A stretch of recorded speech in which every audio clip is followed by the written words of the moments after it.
కేంద్ర బడ్జెట్లో ఏపీకి నిధులు కేటాయించినందుకు ప్రధాని మోదీ, ఆర్థిక మంత్రి నిర్మలా సీతారామన్కు ఏపీ ప్రజల తరపున సీఎం చంద్రబాబు ధన్యవాదాలు తెలిపారు. ఏపీ అవసరాలను గుర్తించి రాజధాని, పోలవరం, పారిశ్రామిక రంగాలపై దృష్టి సారించినందుకు కృతజ్ఞతలు తెలిపారు. వెనుకబడిన ప్రాంతాల అభివృద్ధికి కేంద్రం నుంచి వచ్చే సహకారం ఏపీ పునర్నిర్మాణానికి చాలా ఉపయోగపడుతుందన్నారు. రాష్ట్రానికి విశ్వాసాన్ని పెంచే బడ్జెట్ను సమర్పించినందుకు కేంద్రానికి ధన్యవాదాలు తెలిపారు. వెంటిలేటర్పై ఉన్న ఏపీకి ఆక్సిజన్ అందించారని, దీంతో రాష్ట్రం మళ్లీ గాడిలో పడుతోందని చంద్రబాబు తెలిపారు. కేంద్ర బడ్జెట్లో ఆంధ్రప్రదేశ్ రాష్ట్రానికి తగిన గుర్తింపు వచ్చింది. దీంతో ఒక నమ్మకం పెరిగే పరిస్థితికి వచ్చింది.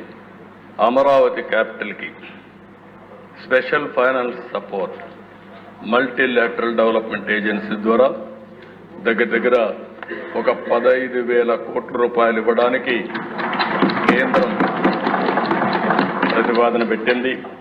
ఈరోజే బడ్జెట్లో కూడా ఫైనాన్స్ మినిస్టర్ గారు చాలా స్పష్టంగా చెప్పారు. రెండవ దిశ పోలవరం. ఏదైతే ఈ దుస్థితికి కారణం ఇప్పుడిప్పుడే రిపోర్ట్ కూడా ఇచ్చారు.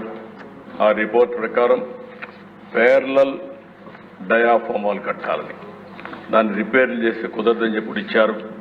అది కూడా పూర్తి చేస్తే వీలైనంత తొందరలో మేము పూర్తి చేస్తాం పోలవరం అని కేంద్రం ముందుకు వచ్చింది.